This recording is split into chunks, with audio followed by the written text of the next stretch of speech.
we were talking about the searching for the Father. It made me rethink some of the things that we've done. I mean, for a long time we had material around the Father, which was very good, but it was also emphasized on cussing out the Father and getting the anger out about the Father.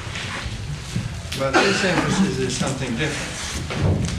It's searching for the Father, and I was really stunned by the idea that if we don't, it's only when the Son search for the Father and go through that does the sun rise.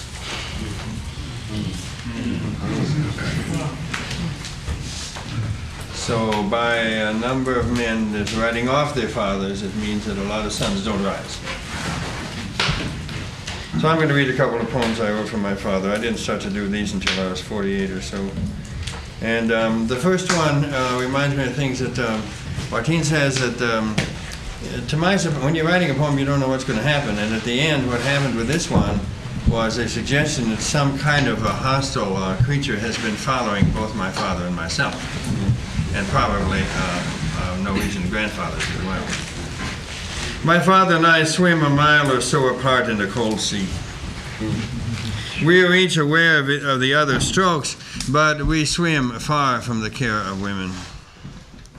I swim on, asking my shoulders why my lower half feels so heavy. Only my arms lift. The ocean pulls the rest of me down. I know that far below us, scattered on the ocean floor, are Model A engines, spoked wheels from horse rakes, engine blocks broken apart, cutting bars snapped, plowshares, drive shafts sticking from mud, thresher pulleys. Our failures have solidified there, resting in saline water. We worked all day through dinner till midnight and couldn't keep the swather going. Nothing helps. Drove a piston right through the block. It won't do. And behind us, a large beast swims 4 or 5 miles back, spines on his nose, fins like the Komodo dragon, spiny whiskers following us.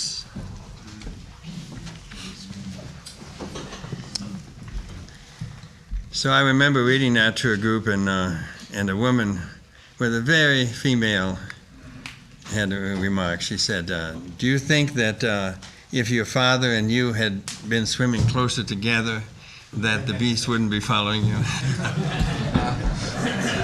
That was very sweet. And I said, no way. This guy doesn't give a fuck how close you're swimming.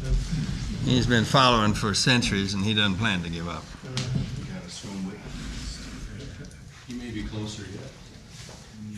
Thanks. No, I mean if you were too close. Oh, I see. Yes, right. I don't know, maybe I'll read this one called My Father's Neck. And the end of it came really out of a remark Hellman made. He said, so many of you are complaining that your fathers didn't father you in the way you wanted. And because you have a certain way you want to be fathered, you forget in what way your father did father you. This one's called My Father. He was in the old people's home. Your chest, hospital gown awry, looks girlish today. It is your bluish reptile neck that is known weather. Here's a farmer. I said to you, are you ready to die? I am, you said. It's too boring around here. He has in mind some other place less boring? The doctor said he's not ready to go.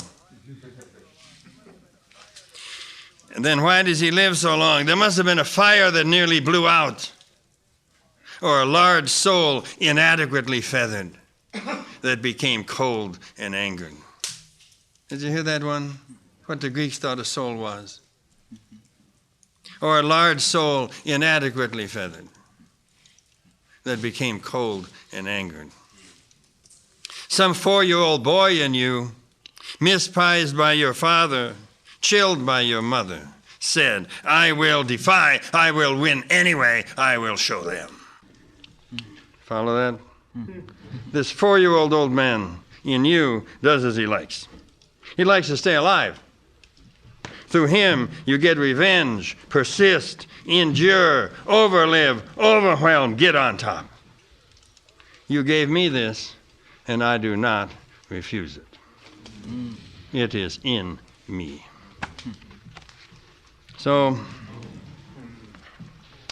women turn a little pale toward the end there.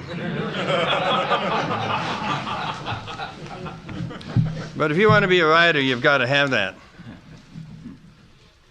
Overlive, overwhelm, get on top. Get your book published. Someone reviews it badly, run over the fucker. No mercy. Take no prisoners. And these big pickups are good for that. So I wrote about 8 or 10 poems about him in the old people's home. And then, and one of the poems said, I'll give you this one, the next one. Prayer for my father. Your head is still restless, rolling east and west. That body in you, insisting on living, is the old hawk, for whom the world darkens. If I am not with you when you die, originally I'd said, that is all right. And a woman came up to me and said, that's not all right, Robert. I said, you're right. So I changed it. If I am not with you when you die, that is grievous, but just. That part of you cleaned my bones more than once. But I will meet you in the young hawk, whom I see inside both you and me. He will guide you to the Lord of night, who will give you the tenderness you wanted here.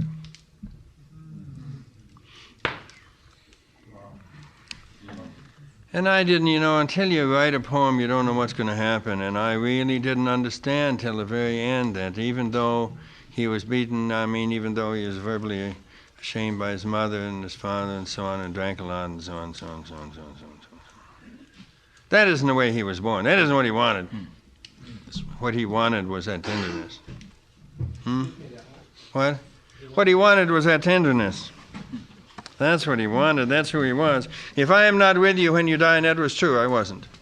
My wife and I were doing a seminar out in Vancouver called The Lost Mother and the Lost Father.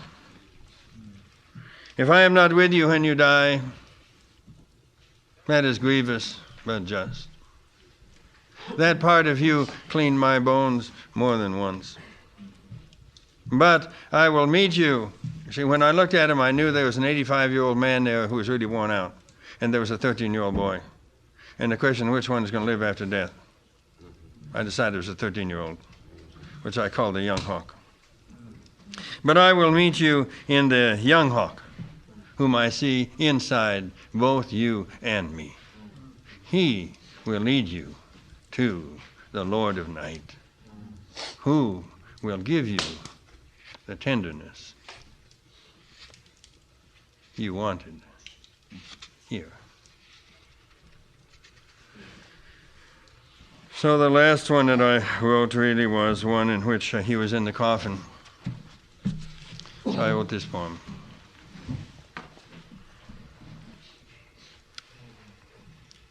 How wild your eyes were when I saw them last. The wheelchair steadied your back, but your head bobbed wild as a bird's about to feed. Your eyes pleaded without their usual need to dominate. You must have seen what happened? You must have seen some tree out the window, the wind-blown leaves falling. Now those eyes have closed. Do we have time at last for each other now? When I wrote it, I called a friend on the phone and I read these lines, you know. Do we have time for each other now? And he burst into tears.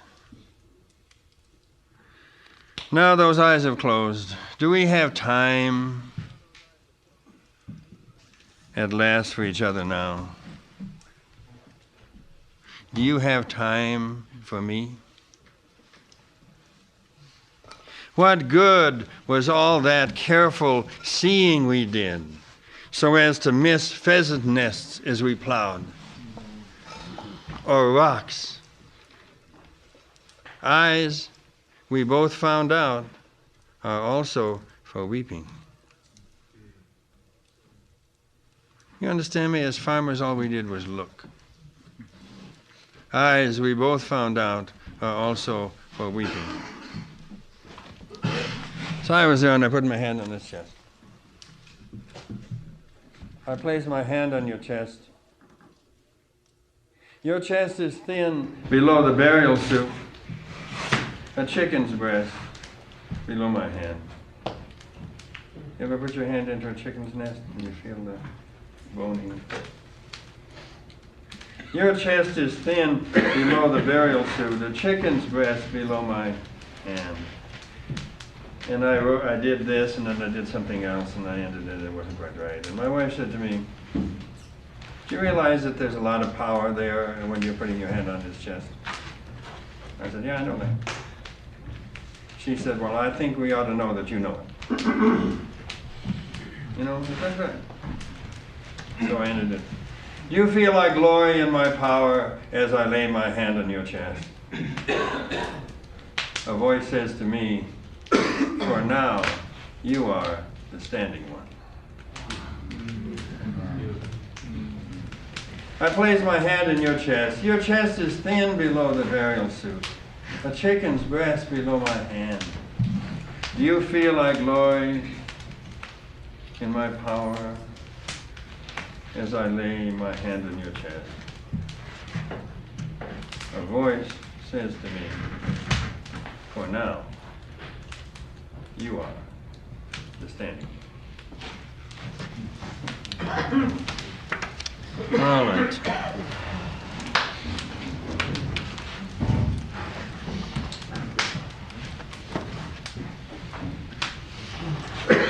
Maybe tomorrow I'll read you a wonderful poem, and a wonderful dream in which he came to me. He comes once in a while. He came into the room the other night. I felt him. So for those of you whose fathers died, you know, you can have good conversations with them. They learn a lot from dying. Often you have better conversations with them after they die. But I'm glad I had some with him before he died. All right. Anybody want to say anything to me before we go on?